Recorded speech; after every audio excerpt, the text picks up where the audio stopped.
Welcome to Inflection Point Podcast, where our mantra is cultivating change from the inside out. Join your hosts, Anita Russell, Mavis Bauman, and Gail Hunter, as we create a brave space for conversations about racism, personal transformation, and accountability. Conversation provides a means to dive deeply into your thoughts, ideas, and beliefs, and examine what emerges in your words, actions, and behaviors. The show is a journey towards anti-racism by cultivating change within yourself first and then out into the world. Learn to engage in racial dialogue using 4 tools: courage, conversation, relationship, and accountability. Discover how truth, reconciliation, and healing can emerge from honest and deliberate conversations. Manifest social change right now on Inflection Point Podcast.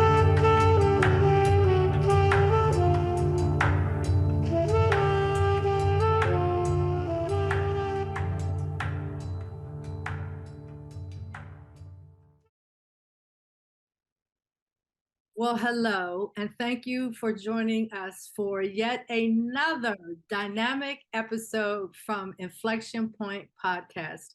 I'm your host, Anita Russell, and here's a quick hello from co-hosts Mavis and Gail. Hi there, everybody. I'm Mavis Bauman. Hi, and I'm Gail Hunter. Welcome.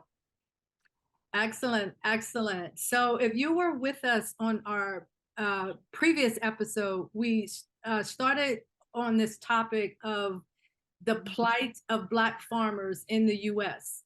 So we're actually going to continue that conversation, but from a different perspective. And we're going to look at it from the perspective of urban farming in New York State. And we're very, very blessed to have with us Pamela Reese Smith. Pamela is a native of Harlem and now lives in Rochester, New York. She is the president of the Rochester branch of ASALH, the Association for the Study of African American Life and History. Pamela is an urban farmer and raises specialty mints and herbs for tea and organic vegetables and flowers on her small urban farm in the city of Rochester. She graduated from the University of Rochester in 2007 with the highest distinction in her class. She was awarded the Community Champion Award in 2012 from the Rochester Business Journal for her work in the community. Pamela assisted residents in a challenged neighborhood by organizing, finding resources that led to establishing a beautiful community garden on unsightly vacant lots in the city of Rochester. And her favorite work was being a member of a team that built a children's garden. She is also a member of the Interim Steering Committee for the Black Farmers United New York State, a group of more than 60 Black farmers, educators, and food justice advocates from across the state. And we're going to have a conversation with her about urban farming, advocacy, education, community gardening, and that children's garden. So welcome, Pamela. Good evening, Anita. Thank you so much to have me here on your podcast. I'm just so thrilled to be here tonight. So why don't you start us off by talking about these 4 items that I just mentioned: the advocacy piece, the education, the community garden, and in particular, that children's garden. Yeah, so the children's garden, which is I call one of my greatest works, came about in a very underserved, marginalized neighborhood where there were no food, grocery stores, no pharmacy, no library. It was a very disenfranchised community. And the people who lived there over the decades had tried to build capacity in that neighborhood, and so many times have just been, disappointed. And so during the time, that I was engaged in this particular neighborhood, Market View Heights, it's called Market View Heights, and Market View Heights was it just had a lot of open air drug activity, a lot of crime, a lot of dilapidated housing. And, the people were just not, doing well there, but they did have a plan. They had a plan that they wanted to change their neighborhood, and they always had a belief system that they, would be able to do that if they just had the, the right resources. And for me, coming in, I think it was about, giving them a voice, because, they were meeting, they were having community meetings, and they, like I said, had come up with this plan about, beautification, addressing crime, trying to take pride into their community again. And by the time I came, onto the scene, they were ripe for change again. Mm-hmm. It had been maybe like 10 years prior that they were just been disenfranchised. And they were like, we're done. And now there was this new life being breathed into this community. It was difficult because, they had never met anyone like me, and I was trying to figure out, like, how am I going to engage these people? Because I graduated from the University of Rochester, and the first job that was offered to me was this job as organizing in this community. And I did that on my bicycle, because my office was like across the road from the neighborhood. And so I started bringing my bicycle, and I would ride my bicycle into the neighborhood, and I would wear my helmet, and wearing a helmet in a marginalized neighborhood is not, especially back then. They were like, you see with a helmet, they're like, okay, who's this lady and why is she over here? It was really comical. But the job that I had taken on with this company called Pathstone Corporation, and they were an organization that had been around since the 60s. And the reason why they brought someone into this community was to address the needs of the residents, because they own 250 apartments, affordable apartments in this area. And so they had already started meeting with them. They had things going on, but when I came in, it changed, because I immediately knew exactly what needed to be done. So they offered me in my first month to take 8 people to Boston to a conference. It was called the Community Leadership Institute. And I was like, Community Leadership Institute? And they were like, yeah, we want you to get some people. Now, meantime, I don't know anyone in this neighborhood. Literally do not know anyone in this neighborhood. And so I started riding my bicycle, and I would go into the neighborhood, certain time of day. I would go like between 10 and noon, 1 o'clock, and I would see people sitting on their porches, and I'm literally approaching these people saying, hi, I'm here, I want to help, we're going to be going to Boston, I'd love to take you. They were talking about airfare, hotel, meals, and a stipend. So I'm in this neighborhood, and I'm telling people, let's go to Boston. I wound up with a team, and during that time, the CLI was very heavy in bringing groups like my group from all over the country, as far away as Hawaii. These groups were meeting. Must have been maybe 50, I want to say 50 different groups that came to Boston that year. And at the end of the conference, they offered to give each group $2,000 to go home and start an action project. And I had already been doing gardening and had a small landscaping, business. And so we came back. I was like, what do you guys want to do? And the first thing that they said they wanted to do was start a garden. Mm-hmm. They wanted to take a vacant lot, because there were a lot of vacant lots around during this time. They were, they were dirty, they were trashy, they were toxic, it's like all kinds of issues with them, but there were a lot of them. And so the children's garden came about because we know that there was like hundreds of children who live in the area. And we wanted to, create a space not only for, the children who lived in the area, but also the daycare centers. We were thinking about, exposing children as early as possible to growing their own food. And so the garden started in that space. And very small group of us, we used our own garden tools, and I solicited, to developers and lumber yards and said, we want to build some raised beds. And I was able to get all these materials. And before you knew it, we had this garden, and we made it colorful. We painted the beds all different colors, and we, got a sign, and we put the sign up, and before you know it, this children's garden was born. And it was a beautiful thing. And I talk about that, because it's a model of how anyone, anywhere, in any city, could bring people together and create a space like that. And it turned out to be phenomenal. I wish I could show you some of the work that we did in the garden, because it's just beautiful. I actually have a question for you. And the question is, like as you describe your story, what is it about you that made the difference?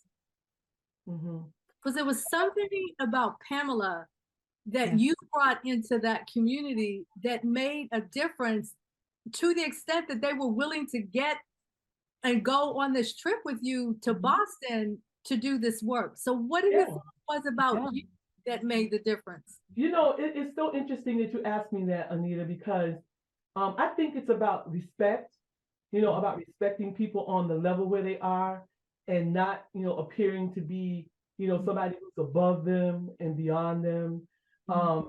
And also, my voice has always been to encourage, and to motivate. I remember this one woman, she's passed away. She passed away a couple of years ago, but she had never flown. There were like 3 or 4 of them who have never been on a plane, and they were like, "Oh, I don't know, I don't know if I should go."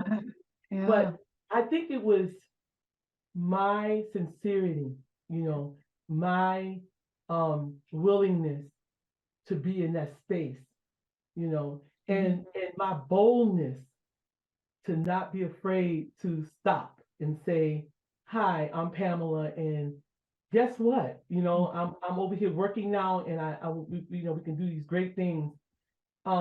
It's about motivation. When the mayor, our first female Black mayor was elected in 2014. That was one of the things that she, said about me when she brought me into her office. She said, "I want to bring you onto my administration, and I want you to continue this work that you're doing." And the first thing that she said was how she loved how I motivate and have the ability to motivate others. And I think that my motivation comes from me when I was a little girl, growing up in Harlem, not having a lot of prosperity. I can say that I grew up in poverty, and I've always had the desire to help bring people out of that, or save people from having to do all the steps that I had to do to get where I was at the time. And I think that that's my main asset that I had coming into that community. And I was Black. Right. Yeah. Because there were, most of the people who were helping them organize before I came, it was a lot of very, affluent, but very concerned, whites that were on this committee. And so, I think that was part of it as well. So, Gail, you had a comment? Yeah, I would say, we have the nonprofit that I run, we have a youth program that has a summer camp and activities in a garden. And it's a garden in the city, and it's that they are, they're farming on it. They're, not just flowers and plants, but vegetables and so forth. And a woman that was a teacher in it this past summer lives in another city, another part of the city, Rankin, Pittsburgh. And she said there's a vacant lot down the street that she has always wanted to turn into something like this. And so, we've been getting together to see, okay, what do we need to do, and how can we do that? I remember when we talked before, you said something about, oh, it's really hard to go into a neighborhood, and especially being white, and try to accomplish that. Now, I'm hoping that, I don't know what you think about it, but because she's Black and she lives there, she lives not too far from where this block is, that is a vacant block. Do you think that might have a little bit more success rate than what you experienced when people that were not Black coming in and trying to help? I don't think it's about being a color. Good, I okay. don't think it's being a certain group or a certain, a culture or ethnic, a group. I think it's about love and sharing, and, letting people know who you are, and coming, with that good heart, and that I'm not here to do for you. I'm here to help, be here with you. And I think when I went to Boston with these folks, I really took a step back and because I really wanted them to get that full experience. And I also wanted them to, know that I believed in them, right? Yeah. And so by the time we got back from that trip, I had already instilled in them, the fact that, we can do whatever it is that you want to do, and so let's do it. And I remember walking around looking for that vacant lot. There were like 6 of them in the corridor. And I personally went and took my phone and I took pictures of all those lots and, explored them and came back and I said, here's what we have, and I think it's all how you approach it, and how, Yeah. you just come with, with that love and understanding that it's not yours, but it's ours, Mhm. Yes. I all those agree. years that I was doing that garden, I never had time to do my own garden. My whole life was enthralled into the success of that garden, and finding every resource that I could to help them be successful. So I think that that's what's important, and that particular garden, by the way, Gail, is still being completely run by a resident that started 13 years good. ago. Wow, that's That garden wonderful. is still being run every season. There's a small group that go and they tend to that garden and bring that garden to life every year. So everything that they learned, from those opportunities, have paid off for them, but there's still a lot of challenges that they have, But I think Did- you should Um, go. how much did they produce? Did they produce enough to sell, or did they just have fresh food for themselves or neighbors and so on? Yeah, that's a good question. The lot where the children's garden was established 15 years prior had been a garden, and it was abandoned, right? And the story that I got from that particular garden space was they were selling $1,200 of collard greens every week in that garden. Wow. 1,200, that it was like the collard green destination that everybody was like, I want to get some collard greens. So when we took that garden over, it had a history of, of that entrepreneur piece, but it never flourished into anything because it was a City of Rochester vacant lot. And the City of Rochester did not condone selling on their lot. So most of these successful gardens aren't able to sell at all because of that clause, right? And it's a policy, it's not a law, it's policies that people came up with.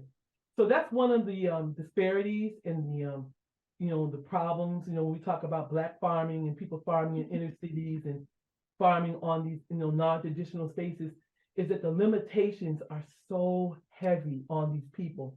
So what they do now, I think I heard about 3 weeks ago that they did like 2,000 pounds of food and in the middle of August, that they had done 2,000 pounds of food, and they've been giving the food to food pantries, and they've been inviting people in who want to work the land to take home, that food.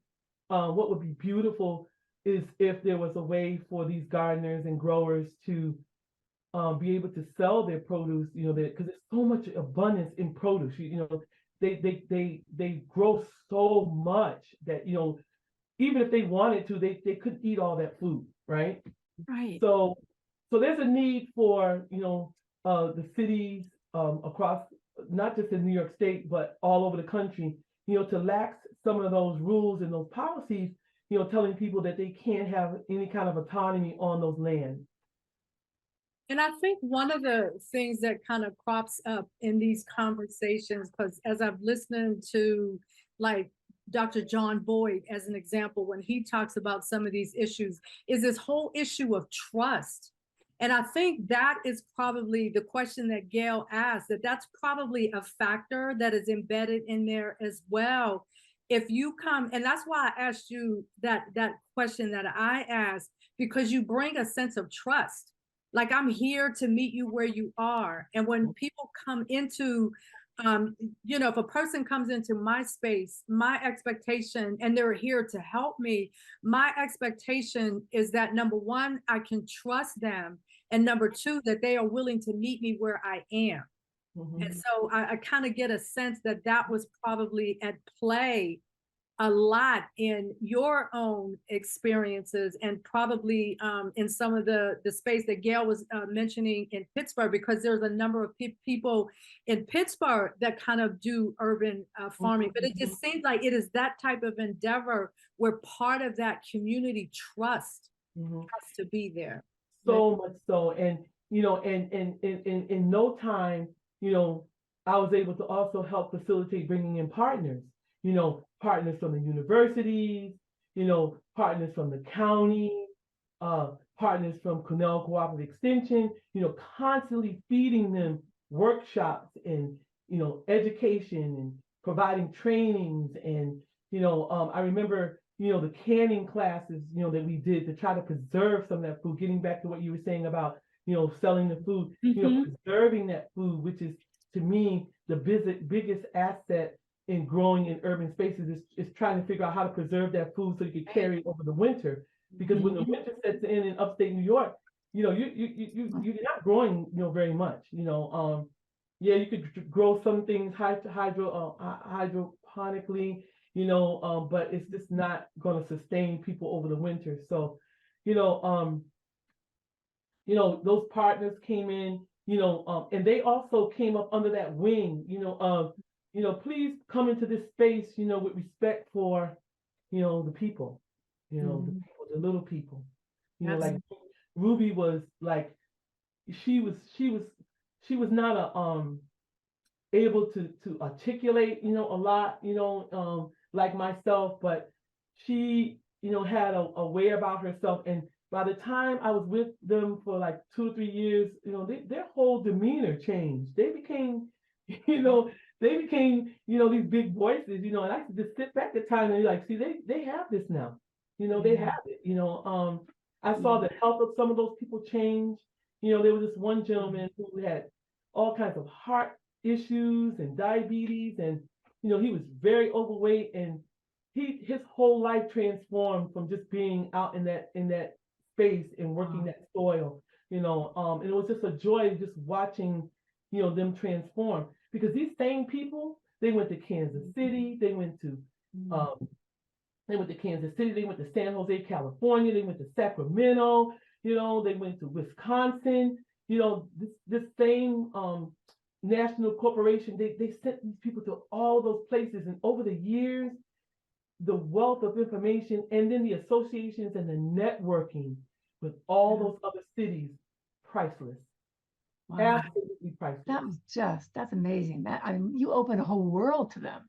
The And how whole beautifully world. you did that, and with so much grace and honesty and authenticity. And that's what created that trust that just kept building on itself. Yeah, you know, and it's a shame to say that the CLI no longer exists. Actually, they just started them back up again this year. They had stopped them for several years, and then COVID, of course. But now this year was the first time that they opened it up again. I'm so happy to see it back, because that is a building machine. Wow. That conference, and you know, so I think that, you know, that program was gone. You know, a lot of the university programs were gone because, you know, everybody needs money, and, you know, it trickles down, you know, to just the people, you know, and those people who have maintained that space and sustained those spaces, they're heroes, you know. One woman in particular, she's been farming on a vacant lot for 13 years. Wow. And I interviewed her this summer, and I said, you know, what are you worth? Yeah. Seriously. You know, if the city of Rochester could pay her for every hour that she spent maintaining and growing and beautifying that corner, how much would it be? And we were trying to figure that out. How much would they have to buy her out? If they came and said, oh, we're going to build a house on this lot now, you're going to have to move. You know, I was asking, I was like, how much are you worth? We got to figure out how much you're worth so that we can fight, and we can say, well, you're going to have to buy her out, right? Because the city of Rochester gave her that lot 13 years ago, and when they give you a permit for that lot, you are totally responsible for that lot. The city of Rochester has not cut one piece of grass, have not picked up one piece of trash on that lot in 13 years. So just imagine, you know, that labor, you know, that goes into this urban farming, and, you know, who does that? Who has the tenacity, to find ways to do that, even though you have all these barriers in your way, saying, nope, you can't do this, you can't do this, and they still carry on. I think that they're heroes, people who grow in these non-traditional spaces. Oh, yes. Mhm. Yeah. Can they actually take that lot from her then? They can. Even though they gave it to her?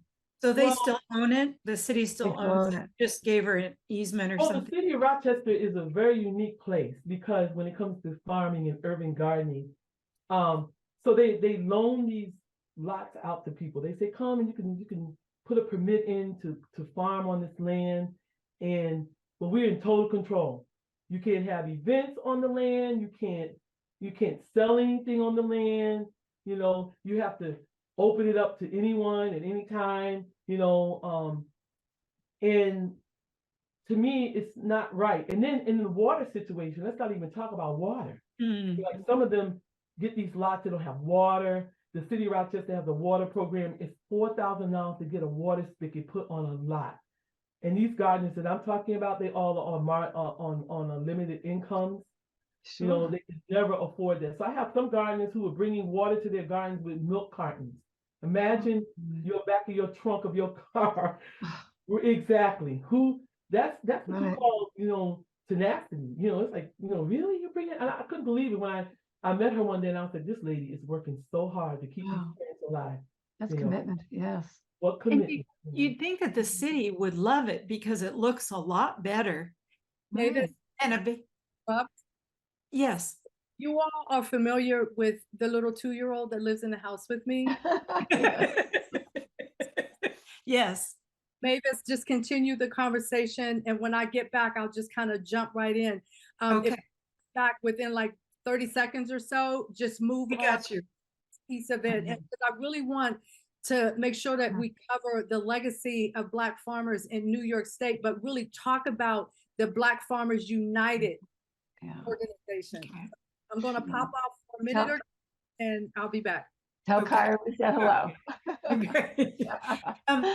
So I was saying, Pamela, I would think that the city of Rochester would be thrilled with this activity and that they would want to support it. I mean, that versus a vacant lot where there are drug trades and so on, it just Right. seems like they're saving money. It's a place you don't have to, I don't know, I would think policing goes down and all kinds of benefits to the community. Right.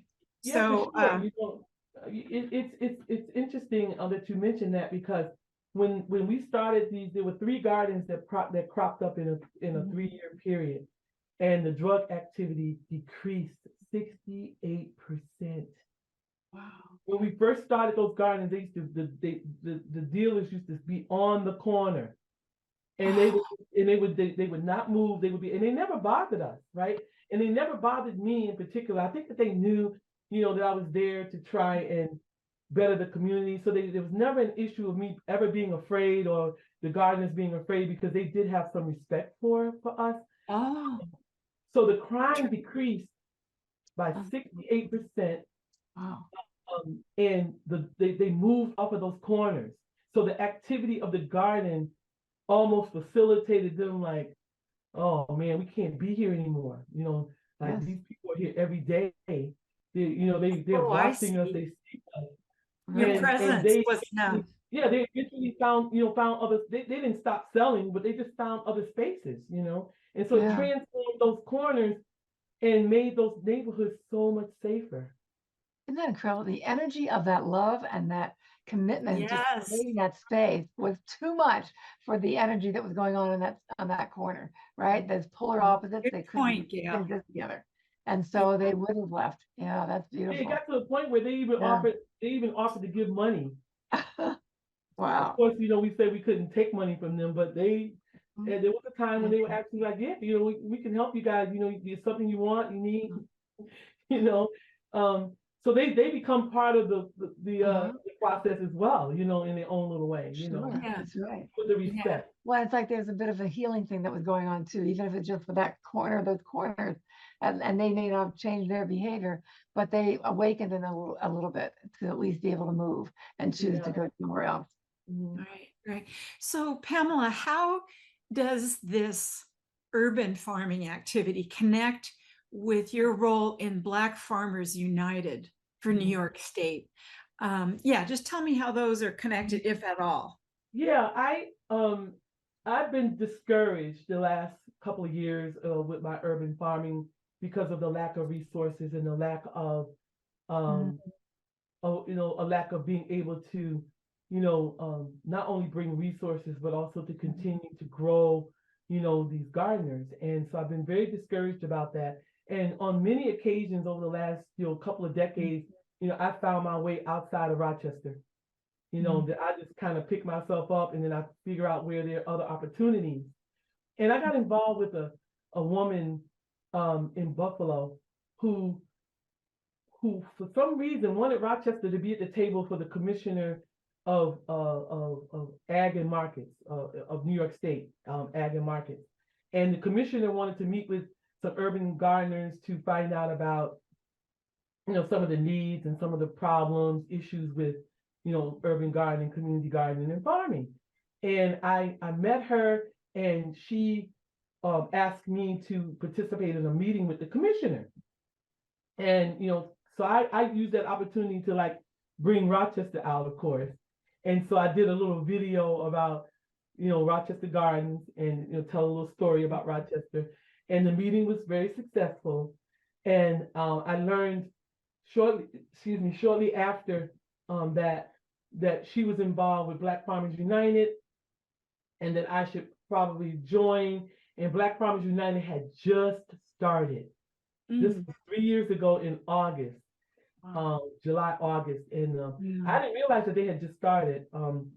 And I started going to their monthly meetings and meeting all these people across the state, especially this woman, Karen Washington. I actually put her link in the giveaway, in the giveaways. Karen Washington, she was out of the Bronx, and she had an urban program in the Bronx that she was growing, and they had a little farm stand, and she helped become one of the founding members of Black Farmers United. So I met these women and I was like, oh my God, that's me, hey, and started going to the meetings and seeing how many people were involved. And it was like all these advocates for Black farming. And I was like, wow, this is really cool. And so they, they had their agenda. They had these 9 solutions that they had come up with, and they're meeting, and they're in Albany, and they're trying to, get the ears of all these, political leaders. And I just happened to be at the table, as small as I was compared to that, because most of these leaders were from like New York City, like the Bronx, Brooklyn, Queens, Long Island, like they were like, to me, heavy hitters, and they had big voices down there too. I think that people were listening to them. And one day they needed, they were moving to the next step, and they needed a steering committee. And so we were at the meeting, and I don't know if you've ever been at a meeting and nobody raises their hand. And so I raised my hand. And I said, I'll help. I'll help.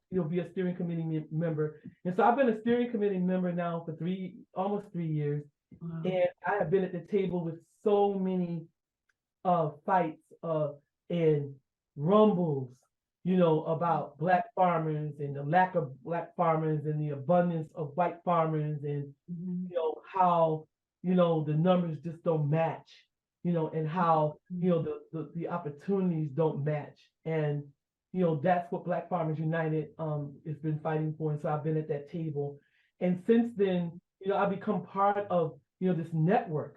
Because most of the people in Black Farmers United also have their own not-for-profit organizations. A lot of them are very established people, doing work where they live: Albany, Poughkeepsie, Newburgh, New York, Syracuse, Buffalo, Niagara Falls. There's just some all over. And so I've been really proud, to be at this table. And I think that Black Farmers United is going to make a huge difference in Black farming in New York State. And it's going to take a little while longer, but I think that they're moving right in that direction. I think that the state of New York is listening. I think that the state of New York has definitely given Black Farmers United a voice, and and respect. And so I'm really looking forward to the next year to see exactly where it's all going to go. I have no idea how it's going to funnel into the, to the marginalized and underserved neighborhoods. I think I had mentioned to you guys before, that let's not get this urban farming, confused, that there's an affluent urban growing community and then there's a marginalized Right. growing community. And the differences, are huge. The disparities between the two are huge. Right. And so, the problem is that now all these marginalized and underserved neighborhoods are crime ridden. COVID has taken some of these neighborhoods into a place where it is just unreal. And so a lot of the people who have the money, a lot of people who are getting the money, they don't have a way of actually interacting with those communities, and they're afraid to go into those communities. So now we're going to have to fight to see how do we get them to actually get in there, because most of the funding and monies that are coming through the stream now, it's meant for marginalized and underserved neighborhoods, period, right? But we know how they could get stuck, how that money could get stuck and not actually penetrate, where it needs to penetrate. And that's something where I will definitely be at the table to say, hold up, wait a minute, what about the others? What about the others? Like today I was in a meeting, and they were talking about billions of dollars going into this environmental services. And they were talking about billions of dollars, and they were talking about this money is going to be dispersed into different areas. And that's what happens a lot of times. They disperse the money and they give it to, organizations that have no capacity to bring the underserved in. For instance, there are grants out now where, they're there, but you have to have, be reimbursed. So you have to have the upfront money in order for you to get the funds. And most people in the area where I spend most of my time, which is strictly around the underserved, they don't have the capacity to do that. And then a lot of them, are on fixed incomes. Like this young lady who owns this 13-year-old vacant lot garden, she now grows peppers. She grows all these peppers to make this seasoning called sofrito. And many years ago, I told her, I said, make your sofrito. Make the sofrito, and you can do donations. You can have people give you donations because you can't sell. And so she's done that over the years, but now she's learned that she sells her peppers. So she grows the peppers and now she puts them in bags and she has donations given to her for the peppers. And it's a beautiful thing because so many Latino families use sofrito in all their foods. And so, but each different Latino group have a different sofrito recipe. So now with her selling the peppers, they're able to make their own, version of the sofrito. And I say that to say that she should be able to sell that sofrito or those peppers, even if it was just for her to have enough money to start her garden up next season. Right. Exactly. Just to buy her plants, because she's not rich, and I tried to get her to become an entrepreneur. I got lawyers and finance people to come and talk to them and say, listen, you can, become an entrepreneur, but they are so afraid, that their income is going to be challenged. Yeah. That someone's going to come and say, oh, you're selling sofrito, you sold $1 more than you were supposed to, and now we're going to cut off your benefits. You know what I'm saying? Yeah, definitely. Right. They have to be careful how much they actually make. Yeah. Yeah. So, it's just so many challenges to it. And I think that Black Farmers United is going to find some creative ways to Get around. resolve some of those issues, and to become a voice to the city of Rochester and cities like Rochester and say, you really need to change these policies so that they fit, the people. And I think this 13-year-old garden is an example. It's a great example. If I could ask you a question, everything that you just described, right? When I look at the 9 solutions, because I pulled up those 9 solutions, which one of those solutions do you think is paramount to be able to address some of the issues that you just mentioned? As that example, the young woman that grows the peppers.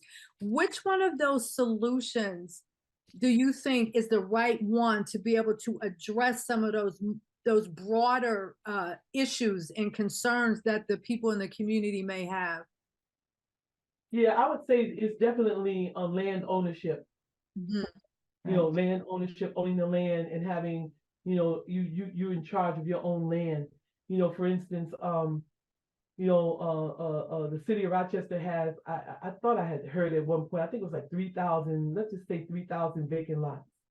And most of those vacant lots are located in marginalized neighborhoods, right? And to me, it's like hoarding lots. It's like, why would you want to keep all these lots? You know, because most of them aren't buildable. They call them unbuildable lots. Right. They're empty. So, They're empty. you know, they're just lots and they're just sitting there, and the city of Rochester has a permit, and Pamela runs that lot, and Dahlia runs that lot, and Martine runs that lot.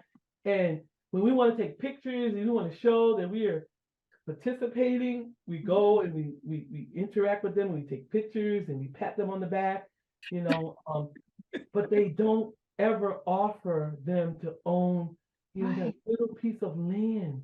You know, some of them are under 40 feet. A lot of them are under 40 feet. So technically, you know, I say that, and I chuckle every time I say it, that the city of Rochester hoards vacant lots. You know, they're hoarding them. You know, They are.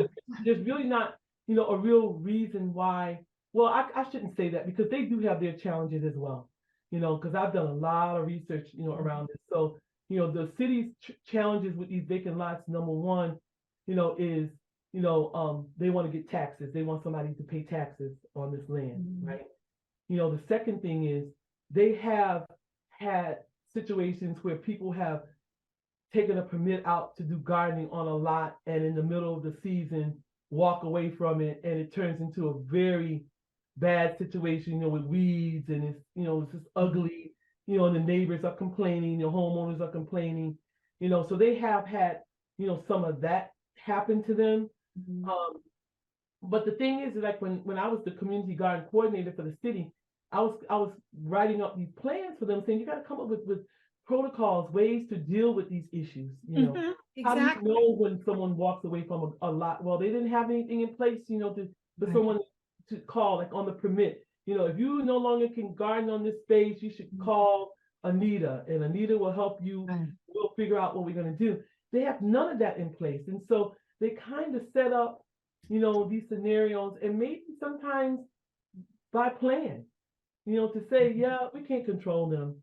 Yeah, they just, you know, some people just don't take care of them, and we don't want to be bothered with that. And, you know, that whole attitude, you know, like put something in place, you know. So it's land ownership. People need to be able to own the land. After 13 years, you would think that this woman would own, they just give her this lot. I mean, and adverse possession. And not have create an incentive. Right. So to create incentive for them to want to work it, and also then for them to find a way to change the policy so that they could sell what they could sell, right? Or take it to a farmer's market or something that an incentive for them. But I think at the same time, we have to recognize that there's something deeper that's going on.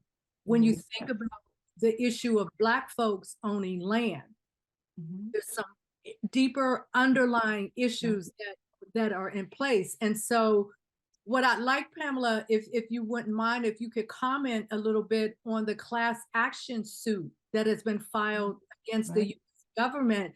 It's kind of like the things that you're talking about microscopically, but this is macroscopically. So would you be able to comment or just give us your feedback or your opinion on the class action suit, why that suit? Because when you think about it from a historical perspective, that goes all the way back to the 40 acres and a mule post-Civil War. And so these things have been this culminating historical stuff that's just been building up and building up and building up, and now here we are. Yeah, because what they do, Anita, is they find ways to change the laws and the codes, you know, and they fit their system so that it's so difficult so difficult for some ordinary Black person to benefit from all of this. So this class action suit is paramount. To call them out and say, no, this is not okay. All you have to do is look at the statistics and look at the numbers, and look at, these poor neighborhoods all over the country. I was gonna, say to you that, I was appalled when I learned that there were more dollar stores in the United States than all Walmarts and Starbucks combined. Now, what's wrong with that? Right. More dollar stores in the United States than all Walmarts and Starbucks combined. Wow. That is like a statement. And then you look at all of the, the corner stores, because this fight is not about so much as, like the soil and plants and growing as much as it is getting food into these neighborhoods where people are dying. Decent You know, food. people are not doing well. And so it's all about getting food there. And so this fight that they're doing, this class action suit, it's going to tell all those stories. People are collecting stories all over the country, to be able to have a voice, about the disparities and the barriers and issues that people have just trying to grow food, because I didn't mention to you that every one of those vacant lots that the city of Rochester owns, they're on toxic land. They tore down buildings on those lots. Wow. And they buried most of the building in the ground. I'll never forget the first garden, when we started that first garden, how when we started digging, trying to pull up rock, it was just rocks. And so you had to bring in soil. You had to bring in the soil. You have to bring in the water. You have to test the soil. You have to make sure, that you're not, being harmed. Your health is not harmed by being on these lots. It's so much to it. So just growing the food is a problem. So this class action suit is going to talk about that. It's going to talk about, these toxic waste sites, where people live, where they've torn down these buildings. We don't have to talk about the lead problem, the lead with the children. The Black children have been poisoned, with so much lead.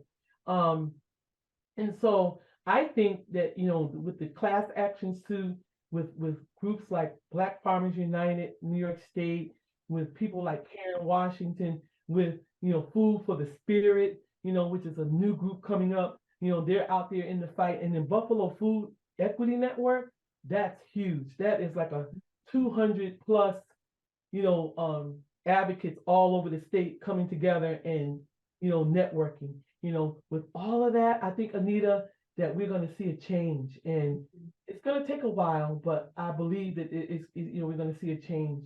And not only in inner cities and Black, communities. My family originates out of Greenwood, South Carolina, in this little town called Promised Land, South Carolina, which was established in 1870. And my great-great-grandfather had 50 acres of land. And over the last 10 years, I've been trying to find out more about that land and find out how Promised Land is doing. And most of that land is being brought up right now as we speak, out of the hands of those original Black families. And people are buying them that the ancestors would have never approved of white people buying that sacred land that they fought so hard for. And it's been breaking my heart. So this is not just an urban thing, Anita and Gail. It's so much deeper than that. It's so everywhere. deep. Yeah. I'd like to, so we are literally almost out of time. We have about 2 more minutes, but I'd like you to just offer your final comments on this particular statement. This is a statement that comes from Benjamin Crump, who is involved in the class action suit on behalf of the farmers. And the quote is, instead, it was 40 acres and a mule all over again. 150 years later, broken promises that doomed generations of Black farmers to become sharecroppers and rob Black families of billions in intergenerational wealth. We literally have like 60 seconds. So if you could just give your final thoughts on that, Pamela. Yeah, I think it's so important for Black people to try and find a way to own some land. I don't know what that land is or where it is. I just think we just need to figure out a way to do that. I know that we're moving into that direction. I know that my home is in a marginalized, underserved neighborhood. I've been here 30 years. I'm keeping it. So I think that, we just have to just, understand how valuable land is and how valuable land was to our ancestors and honor them by trying to own some. Amen. Amen. Yeah. So to all of our listeners out there, I hope you learned something from this incredible conversation. And I want to thank you, Pamela, for sharing your time with us. And so thank you to our audience for coming on and listening to our show. And we will see you next time on Inflection Point Podcast, right here on Transformation Talk Radio. And we are here every first and third Wednesday of the month, 3 p.m. Pacific time and 6 p.m. Eastern time. And we'll see you the next time. Thank you for listening to Inflection Point Podcast, where our mantra is cultivating change from the inside out. The journey towards anti-racism and social change doesn't stop here. Truth, reconciliation, and healing come from ongoing, open, honest, and deliberate conversations. Continue to dive in and deconstruct your thoughts, ideas, and beliefs as we band together to manifest social change. Tune in to Inflection Point Podcast every first and third Wednesday at 3 p.m. Pacific, 6 p.m. Eastern, here on TransformationTalkRadio.com for more conversations about how we can cultivate change from the inside out.